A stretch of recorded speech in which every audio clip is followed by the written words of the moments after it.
Good morning. We will get started in a minute. If your phone has not already alerted you, we do have a tornado watch. We rarely get tornadoes in Chapel Hill. My husband always tells me. It's true. Should this escalate to a warning, all of the church school classes will be down in the basement. You do not need to look for your children on the second floor. They will be in the basement. And it also looks like the storms are going to be here in about 25 minutes. And while we want you to stay, please stay. If you feel like it's a safer choice for you to leave, this will be recorded, and we understand. It won't hurt our feelings. Yeah. Clearly, we are planners, as we will make obvious. Yeah. So as you get your coffee, I'll just introduce this 3-part series about leaving legacies. We try to do this every few years. Some of it will be things you've heard before, some of it will be new. But today we'll be talking about what we leave and teach the future. Specifically, we'll be talking about having difficult conversations and sharing things that matter to you. Next week, we're going to talk about planned giving for people of all gift sizes. Planned giving is not just for the tycoons amongst us. And on the third Sunday, Daniel Mark Walter will be talking about palliative care, hospice care, the difference, and he'll get into some more practical points about writing advance directives. But I love talking about advance directives. And in fact, one of my Lenten disciplines is to sit down with my family and go through my advance directives, go through all of my passcodes, which I have written down, show them how to access, my retirement. Once a year we do it. I think it's really fun.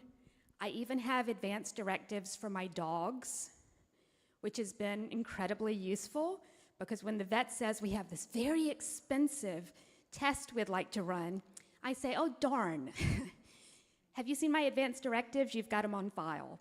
So I like to think that anything I would do for a dog, I would do for people that I really love. And I think having these conversations, getting them started, can be really hard. I look back at a recording I made during pandemic, and that was a weird thing to do. But I talked about 3 conversations I had had, and I'm going to quickly name them. The first was with Greg's dad.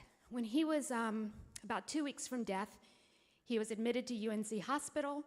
He was sent home with very little information, like they were sending him home with a physical therapist. He was going to be fine. We knew he was not going to be fine, but we did not have power of attorney. And we were not getting the information that we needed. In fact, a doctor would not even talk to us at discharge. Greg had to sign the discharge papers on the hood of an ambulance. They were sending his dad home. We had nothing that we needed. It was incredibly stressful. Flash forward, second conversation. My stepdaughter's mom was dying over 8 years. She never got notarized advance directives, but she put down everything that mattered to her on an index card. And she passed out the index cards to the people that were part of her care team. And we each carried those index cards with us all the time, like the same way we would carry a driver's license. And we knew exactly what she wanted. Super helpful. Not what I would advise someone to do, but it worked. Third conversation. When my mother was dying, we had the luxury of time. We were shocked that she was dying first. That was not the way we thought my parents were going to go. She died in about 10 months, again, terribly fast, but long enough for us to talk about everything. Put things in writing, write the obituary together. It was such a gift. Fourth story, I'm in the process right now of trying to talk about advance directives with someone I love. It is not going well, or it's going really well. I'm just not getting what I want out of it. I listened to a podcast. I always bring a podcast. I don't know if you listened to Hidden Brain, but just a couple of weeks ago, they had an episode about having difficult conversations. And they had a professor named Allison Wood Brooks from Harvard talking to Shankavadantam about how to start a difficult conversation and what it's going to look like. I've just got some quotes. They start by saying, think back to the last time you had a difficult conversation. What did it feel like in the moments before it started? Did you feel yourself getting tense? Did you feel your voice shaking a little bit like mine is now? Did you feel the need to get a drink? Yes. Or avoid the conversation altogether? Try to recognize your own emotions, is what they advised. Think about what your goals are. Are you nervous or stressed? And if it's not clear, just thinking about the situation I'm in right now kind of makes my hands tremble. Are you trying to persuade other people to agree with you? And then they're going to say the posture of persuasion might not be the best place to start. Because if you're trying to persuade someone, you're not necessarily trying to listen, connect, or fully engage. Darn it. So, Shankavadantam says, when I think about difficult conversations, either that I've had or that I need to have, I do think I've approached those conversations with a mindset of how do I convince this other person about this thing that I know is right.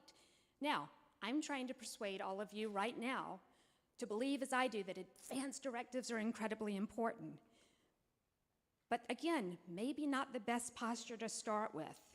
If I think I'm right and they don't know what's right, it's not a conversation. If I think my job is to persuade the other person that they're somehow wrong, we're probably going to get stuck.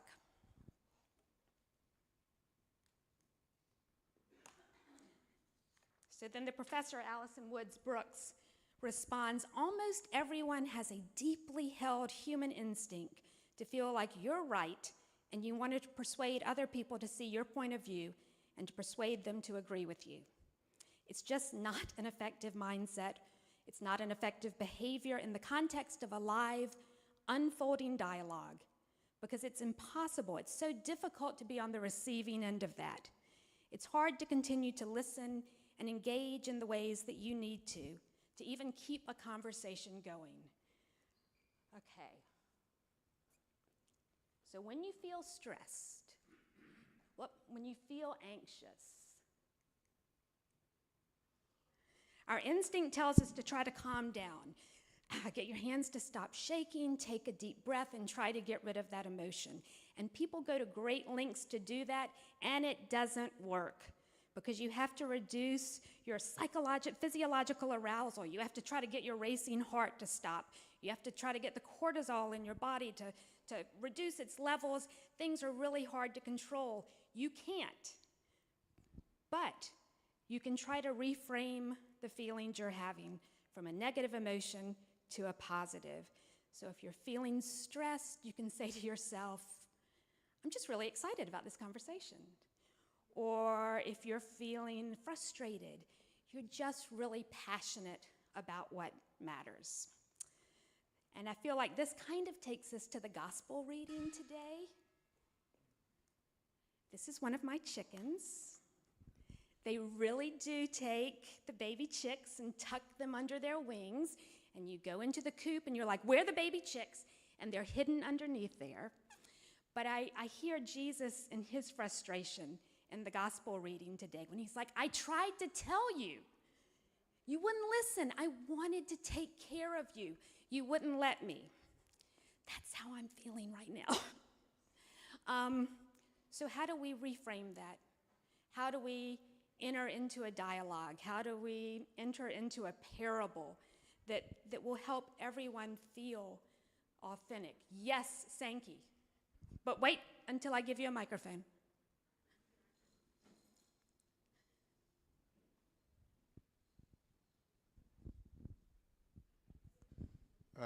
What I am learning is that I need to listen and listen and listen to the other person as they explain what they feel and they think. I just need to listen before I start coming out with my military training. I am a planner, and I think that my plans are going to lead to a very specific goal, and they're not. So I figure if Jesus can feel that way, it's okay for us too. You're probably familiar with the Conversation Project, and I've talked about it before. If you remember the journalist Ellen Goodman, she started this. It's so incredible. They have conversation starter kits, and they recommend the 5 wishes. I think I've told many people that about exactly, gosh, to the day, 5 years ago, I was in a bar in Carborough with a stack of these and a notary, handing them out to every drinker because we were about to close down for a long time. We thought it was just going to be a few weeks. And I couldn't find I guess he was 24. I couldn't find my 24-year-old's advance directives. And I'm like, we have to have them before COVID comes any closer. So I was handing those out like candy. The notary, I bought the notary a beer. She signed everybody's. But I would also want to show you a quick video from the Conversation Project. It's only a couple of minutes. You may have seen it before.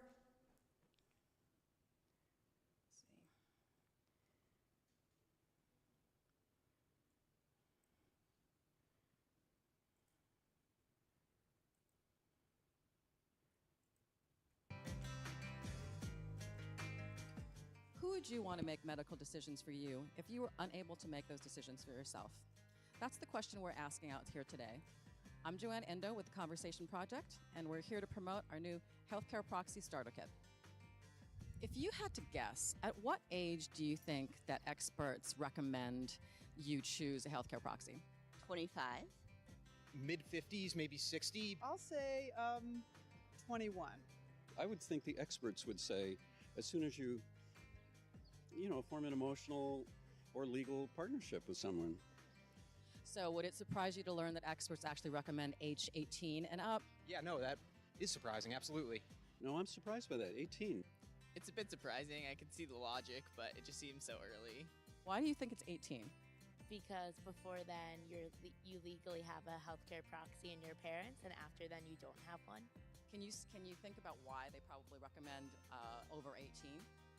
Well, if you're in, for example, a car accident, even if you're not necessarily sick, but you could get injured suddenly, and then you might need a healthcare proxy. Do you have a healthcare proxy? I do not, no. If you were to choose one, who do you think you might ask? Oh, that's a good question. I mean, like, for all those things, like, when you're my age, you're like, oh, I'd choose my mom, but that doesn't make sense for something like that, maybe. I guess, my brother, I guess? I would ask my older brother, because my parents are too emotional. He's rational, and he knows me best. It's my husband, and that seemed to make the most sense. We each have healthcare proxies for one another. Now, why would you choose your sister? She knows if I ever got sick, what I would want to happen to me. So you had this kind of discussion with her about, if I was in a coma, if I was in a serious car accident? I think we've joked about it, but I think the joking still kind of means what I would want to happen. It's never been like serious talks. So have you talked with your wife very clearly about what your wishes would be in different scenarios? Well, we have spoken explicitly about the different scenarios, but we also just know each other too from, married 30 years. So how do you think you'd want to start that conversation with them? Because I can imagine, since you're fairly young, that they might be kind of alarmed that you're asking the question? I think I would start with asking them about their healthcare wishes, because we've talked a little bit, but I don't exactly know who is their proxy for sure. So I'd start with them and then maybe transition to me. I would say, hey, first of all, don't freak out. Nothing's wrong. This is just something that I want to do just to be safe, I guess. Basically I would tell them not to freak out at first. I would just mention like our parents are getting older, so then it would transition to like what I would want, and what she would want probably. So is this something you think you might want to broach with your adult children when you get back home? Now that you mention it, I think I probably should. So, we've had the chance to talk to a variety of people, had some interesting conversations about the importance of having a healthcare proxy. We hope this has sparked your interest in learning more about how to choose one and how to be one. Go to theconversationproject.org to learn more.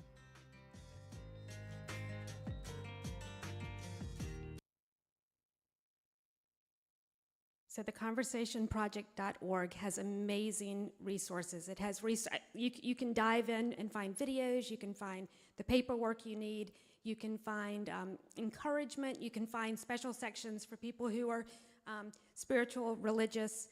Everything you need is there. So I'm going to replay a video that I actually made with my kids. It's short, but it's an example of how to start a conversation. We, like I said, we try to re-examine it every year, but this was completely unscripted. I ambushed them when they came over once for lunch. So they were not prepared, but it turns out they are kind of prepared to be my healthcare proxies.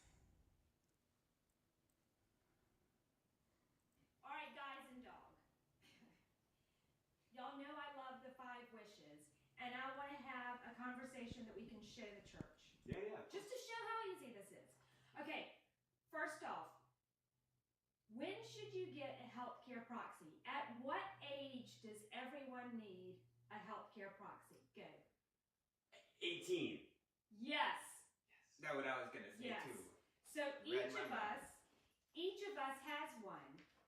Who is my first healthcare proxy? There are 3 people I've got listed. Who's number 1? I'm gonna say dad's in first place. Correct. Okay.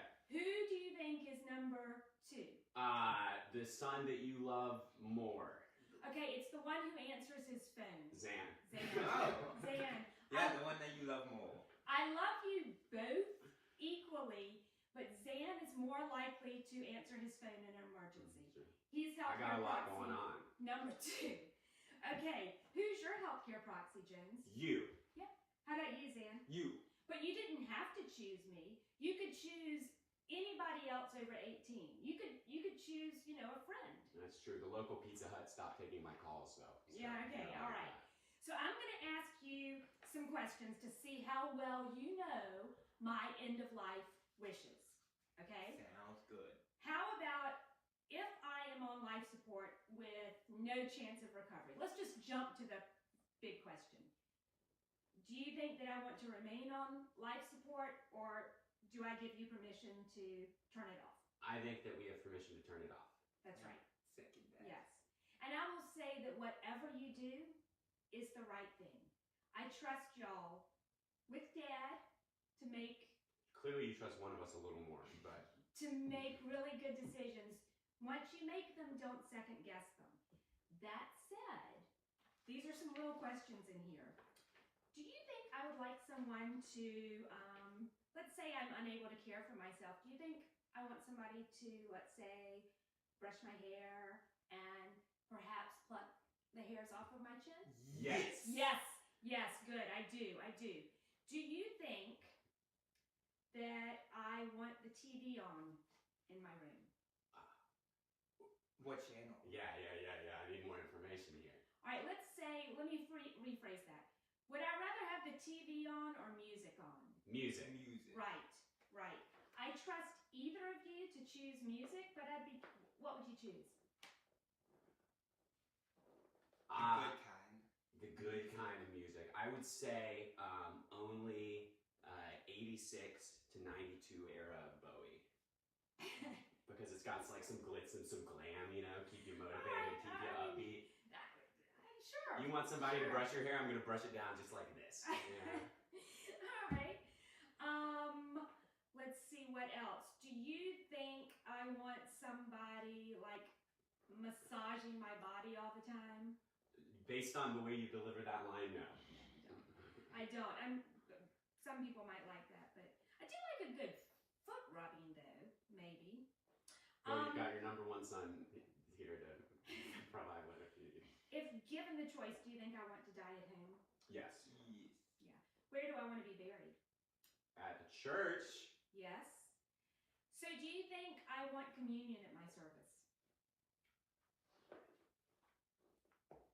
Can we go back to talking about David Bowie? This is all written down. I've written it all down so you don't have to guess. Thank goodness. This is going to surprise you. Okay. No.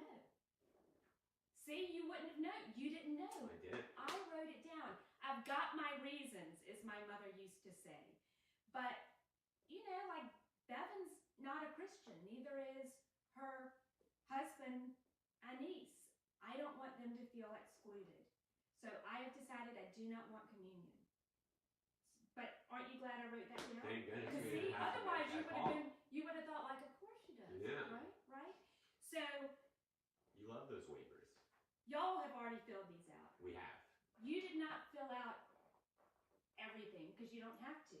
But you can always go back, add stuff that matters to you, get it notarized, and you're good to go. Awesome. Do you remember the fun we had right before the pandemic? A whirlwind. Well, the pandemic had started. One of the last things we did was go to the bar where you were working That's true. with this in hand and a notary. That's true. I forgot about that. I think it's like one of the last cold draft beers I had. It's true. Yeah. Yeah. Yeah. So we all have these filled out, and you should too. Look how easy this was. So easy. So easy. And I learned a lot. Thanks, guys. Thank you for putting up with that. I want to add that I do not endorse drinking when you're putting together your advanced directives. It's probably not helpful. Yeah, I know. I don't know what that was going to be. In thinking about this, I actually looked up my own funeral arrangements. I've got all the hymns planned. My friends and I do this at brunch all the time. Like, and anytime we're at a funeral here and we hear a good song, I'm going to name Heather Benjamin, who's teaching downstairs. She whips out her phone and adds it to her notes. I realized the church doesn't actually have my funeral plans on file. Like, I'm so smug thinking that I've got it all written down. I can make this a little easier by telling the church my wishes. And so I'm going to ask Ellen to take the microphone and talk about that. Thanks, Boykin.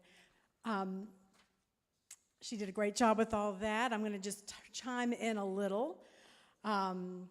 My pets also have advanced directives, and they are, I called Legion Road before we went to Italy, and I said, hey, I've got, Bodie and Daisy are really old, so I need you to write this down. And they did. And I said, Boykin Bell has the permission to do, if something happens, to do whatever my pets need.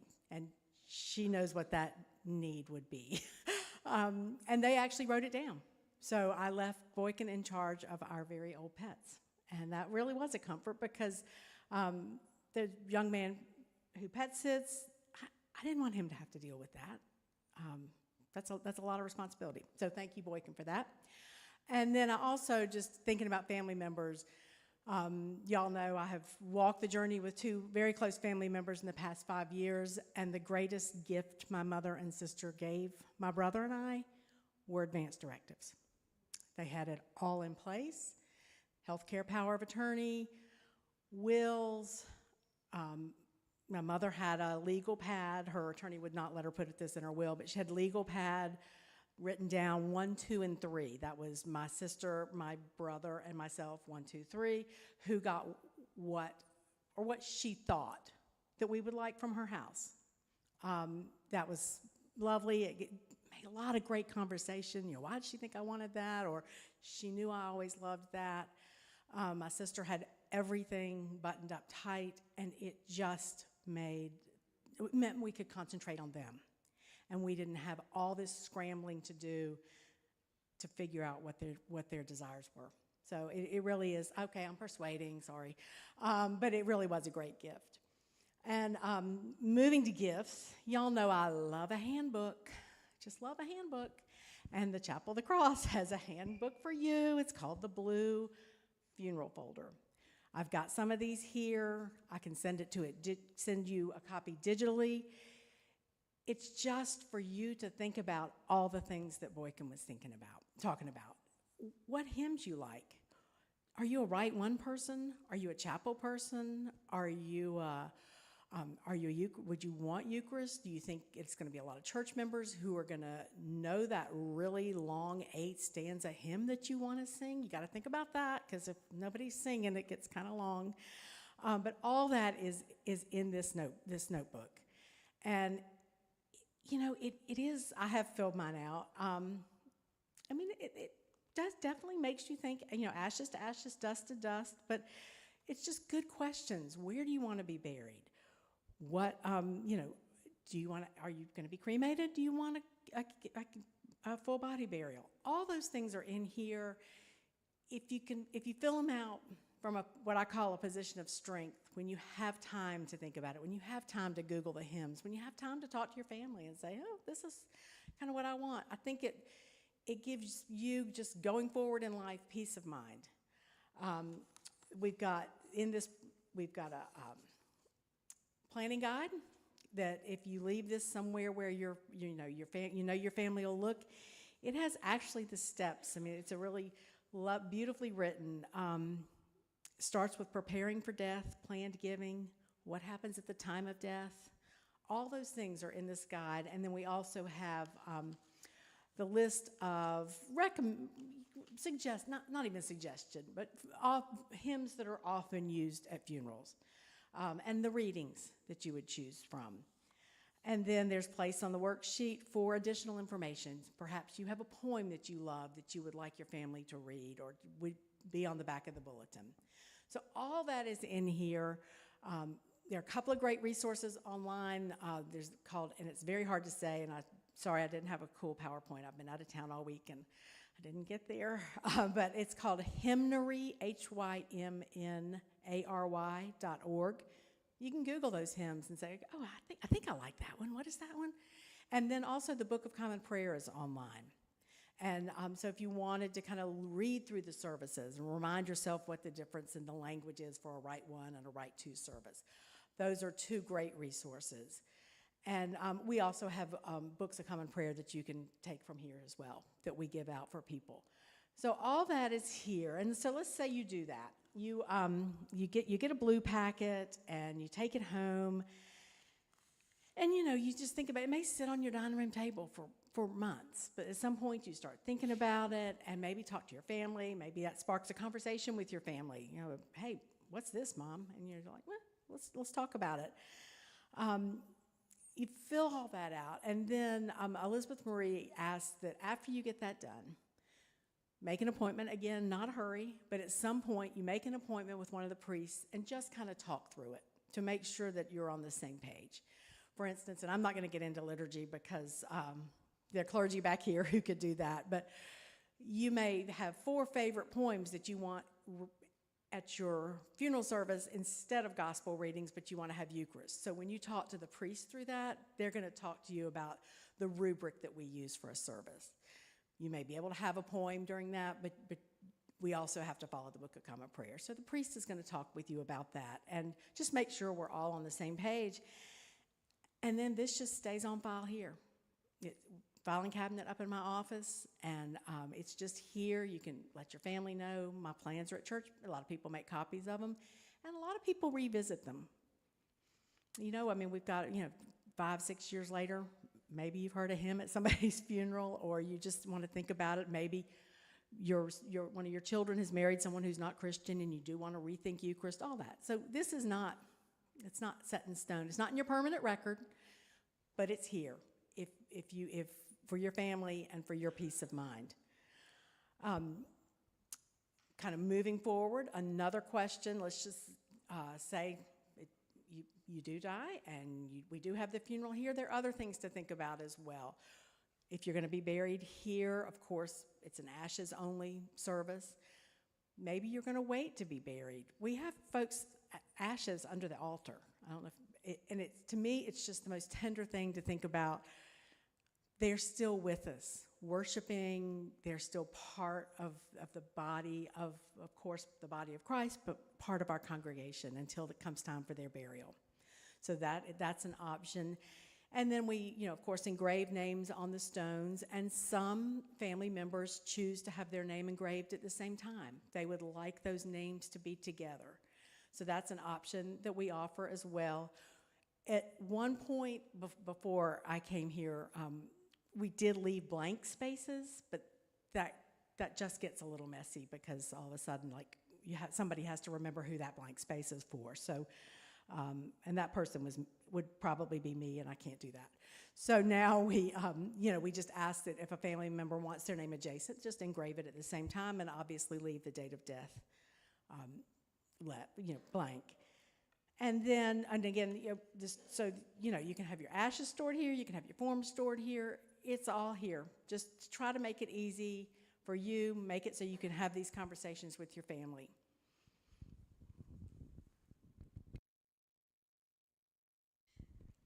I want to add, too, that it's not, these conversations are ongoing, as Ellen said, and they're not just for when you're dead. I was at the dentist a couple of weeks ago, and the dentist said, "Would you like the TV on?" And I'm like, "No, I would not." That was the best teeth cleaning I have ever had. I was like, "Oh yeah, I don't like to have the TV on as background." So the title of this is Leaving Legacies, What We Leave and Teach the Future. We're leaving stories, we're leaving values, we're leaving the things that matter to us, to the next generation. That might be kids we teach in Sunday school. It might be our friends here at church. It might be our neighbors. It's not necessarily, the next of kin. Yeah. So we do have some clergy in the back. If people have questions for any of us or comments, Sankey has already added some important ideas. Hi, I would like to reiterate that when kids go off to college, they need, before they go, when they turn 18, because I know not everybody's 18, get a power of attorney, medical directives, all of the things, because I sent my son to college in August of 2020 and knew that that was dicey to begin with, but wanted to make sure that if something happened to him, that a doctor would not say to me, "I can't talk to you." So all of that was in place for him. He knows our plans.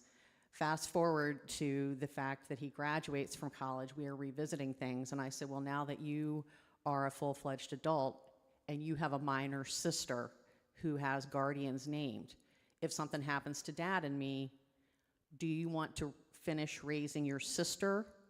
You don't have to, but I don't want you to feel like we didn't ask you. And he said that the people we named were way more qualified. Well, also he said to me, he says, can you imagine if something happens to you and Dad, how I'm gonna feel? And I said, I do imagine how you're gonna feel, but I didn't want to leave your voice or opinion out of this. So if you have a big age gap like I do with my kids, that's something that you need to ask your adult children. Yeah, ask your kids what music they want. Like, it really is, it wasn't fair to show my kids' answers to their questions, but I promise we had so much fun. So we were talking, my husband and I, to our doctors recently, and my understanding is that until we get all our papers in a row, we are each, in North Carolina, we are each other's medical power of attorney, right? So even if you don't fill anything out, you're automatically, that doesn't mean they know what you want, but is that correct? That's what I'm... We are not lawyers.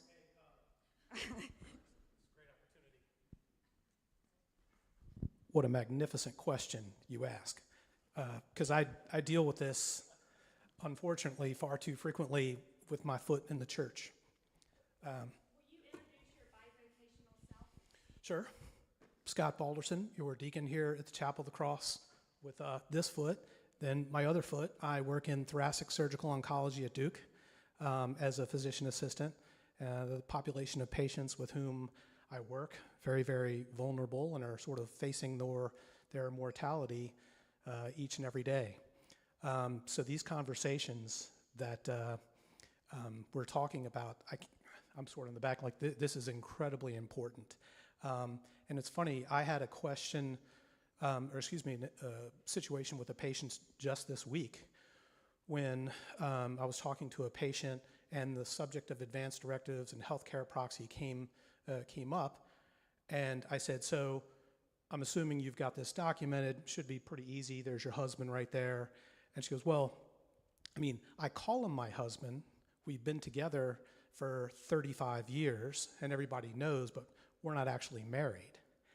And so I said, well, do you have any other, family members, mother, father, sister, brother? And they're like, well, we're kind of all estranged, so this is my closest family relationship. And I said, well, I would encourage you to document that. I'm not saying that you have to get married, but I am saying that you need to make it legal in the document, because unfortunately, and I see this, the dynamic as was described is how somebody lives, but then suddenly at end of life, somebody swoops in from hither and yon who says they're the stakeholder and they're the next of kin, and technically, legally, they end up passing what they call the hierarchy, and it becomes sort of devastating from a provider standpoint, because there's legal standing with someone who probably hasn't had any interaction with the patient in a very, very long time. And it's a very difficult situation. I would not rest on the interpretation of the law at any given point in time as a means of sort of not doing it or not putting it high on the priority list, because anticipatory grief is real. Anticipatory grief is something that is a space from which you really don't want to have to make really critical decisions. And so I always say it is a gift. It is such a gift to take the time, enter into the conversations, and put this down on writing, in writing, so that therefore your loved one has the opportunity to be with you, to be present with you in the most loving and supportive way in that moment, where there is no distraction over what are the wishes. Oh no, I know that I've got to let his sister know that he's dying. They haven't communicated in decades, but I know it's my responsibility to do that. What's going to happen? It is a beautiful gift to not have any of those dynamics put into play.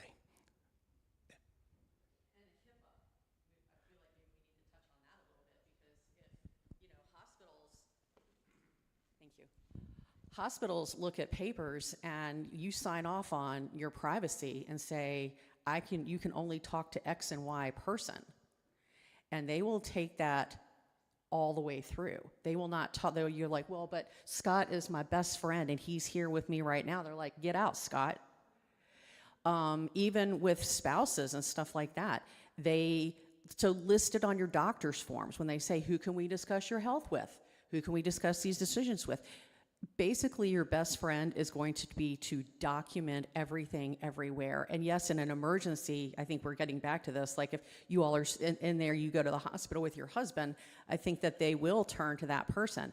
But a lot of times they will say, wait a minute, and they don't want to catch a HIPAA violation in addition to all that. So as you talk about in the heat of the moment, when things are going nuts in an emergency room or anywhere else, that's when doing the paperwork, doing all the stuff ahead of time is really beneficial. Listen, ashes to ashes, dust to dust. We're all going to the same place, right? We're just on a bus with different bus stops. We know not the time, so do it.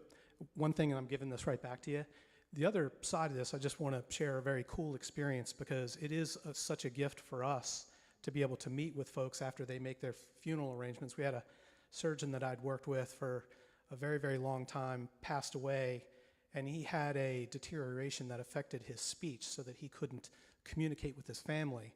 And so his wife called me one day and said, I need you to help us. Luckily, Walt had written down his favorite things, but I don't know what to do with it. And if you could just help us navigate this. And I was like, oh, not a problem. I go over there for Saturday morning with a coffee. And she said, so here are his top 25 hymns. Here are his top 12 gospel readings. And then in the shoebox marked Old Testament. There are a lot of things I haven't unpacked yet, and New Testament, and there was just all this stuff. And it turned out to be an extraordinary opportunity to gather with his wife, his children, and him, allowing them to have the opportunity to sort of randomly pull the next ticket out of the shoebox, to read the scripture, and to talk about what the scripture meant and what it meant to him. And some of the most powerful moments came from when, like, his daughter would be reading it, and she looked at her father and said, "Pops, I know what this means to you. I know what this is." And to see him not able to speak, but to weep. And those were kind of the gifts that family were able to experience with each other as they put this all together to let him be ushered from this life to the next. At the end of it, God bless you for doing this, because it's all good.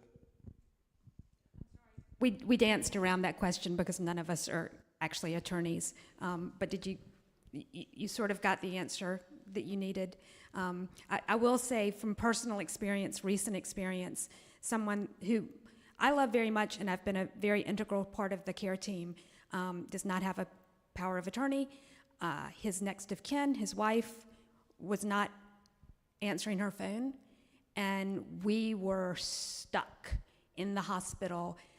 Having a second and third person for yourself and for people you love is a really good idea, because if your next of kin isn't available and they need to make an urgent decision. This is not part of really what I was going to talk about, which was the wonderful handbook that we have here at the Chapel of the Cross. But if I could say that a third gift was given to me, and it goes to talking with your siblings, talking with your family, and I don't know if you're on a beach trip, kind of bringing it up, what your wishes are. Because the third gift given to me was, as my brother and I walked with my mother and my sister on this journey home, he and I were on the same page. And I cannot imagine how hard that would be if you were not. And it truly, again, because we didn't have that conflict between us, we knew. Mom and Dee Dee had let us know exactly what they wanted. We were okay with that. And it took all that anxiety out. And so I think, and I think it's because we had talked about that before. I mean, my mother was quite famous for saying, "Sorry, clergy, when I have my funeral, I don't want any of that palavering." So we had a very straightforward service. And that will bring me to the last thing I'm saying. And there's sometimes people do want to share things in thinking about your funeral, and that's something that the clergy are going to help your family walk through. We don't allow family reminiscences allow is the wrong word. There's not a place for family reminiscences in the prayer book. So we, if there's a sermon given, one of the clergy member will meet with family. They'll find out all about the person, weave that into a sermon, but family thoughts and prayers and remembrances are shared during the reception. And that just is kind of just what we do here.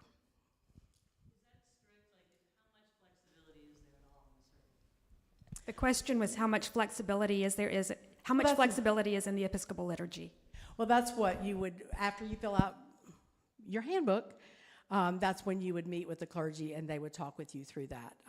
We stick to it pretty strictly here. We ask, and it, nothing's ever totally set in stone, but it does, we have great AV system here. We have great, obviously, microphones and that kind of thing, and we just really ask family to share remembrances during the receptions. So, but again, those are the kind of questions that after you fill out your paperwork, you're going to talk to a clergy member about. If you go to the adult formation page of our website in about an hour, I'll try to put links to the funeral guide, the conversation project, the hidden brain episode about difficult conversations. And I want to say that in an effort not to persuade people, the situation I find myself in, I'm not a power of attorney because the person I love doesn't want me to be the medical power of attorney. And I have to accept that and sort of move forward. You don't always meet the goal that you are you have in your mind. But I'll put links to all of those things. Sally, you want to wrap us up? This all feels really heavy. I've lost both of my parents in the past 5 years. And my mother, a devout Episcopalian, as my son Bryce called it, Nana wants full-on church. And Nana did want full-on church. Nana wanted a Eucharist. What Nana want, Nana got. My father was a lapsed Catholic, and he called funerals tent jobs, and he did not want a tent job. But because my mother, anyway, we had a barbecue and told funny stories about my dad. And so there's, ways to celebrate life. And when we talked about it with each other, it was funny. My dad's like, y'all are gonna need a couple of kegs at my party. That's what he called it, his party. So we did things, and we tried to laugh about it as much as we could without being too morbid, because it's hard. And so we added levity to the conversations, and we found that in our family a way to really deal with it and get stuff done, but at the same time not be too serious. Thanks, Sally. Anybody else have questions? I've got packets here if anyone wants one. Again, not persuading, just here available if you want one. I can also, if you're digital people, I can email it to you. Sometimes people ask me to email it to their family members because they know they're going to be together at a beach trip, and they say, hey, I want to have this conversation. And so it's all available any way you would like it. I just want to add one small comment, an experience I had in talking with my daughter about this before she was really ready to talk about, it was kind of blah, she didn't want to hear it. What I did in talking with her and asking her to be my power of attorney and my rep is I assured her she didn't have to make any decisions. All she had to do was enforce the decisions that I had made. So what I was asking her to do was act respectfully about my decisions and make sure the medical care people or whoever was involved would also do that. And that was like, oh, okay, I get it. I'm not going to have to decide to pull the plug or not. You've already decided what conditions will be at play if and when that ever happens. So just a tip in terms of people you're talking to or might not be completely ready to talk. Thank you. That was a position of strength where you came from. It just really just giving her the tools to see your wishes out. I feel like we should put a plug in for the ABC sale. Because it does actually sort of fit in as you're trying to share all of these stories with your people you love. They may not want all your china. So think about a good place for it. It might be the Chapel of the Cross. If you would give it to a friend, you can give it to the ABC sale. And I'll finish with a kind of a little funny story from my friend who's a congregational minister in Massachusetts. And she is a big needle pointer, loves to needlepoint. And her friend Marty's mother died, and Marty was in Kansas City closing up her mom's house, and Marty called Emily and said, hey, Emily, you know all those needlepoint pillows? And Emily said, yeah, and she said, your daughter does not want them. So again, some people, you just kind of think ahead, and ABC Sale is perfect for that. Thank y'all.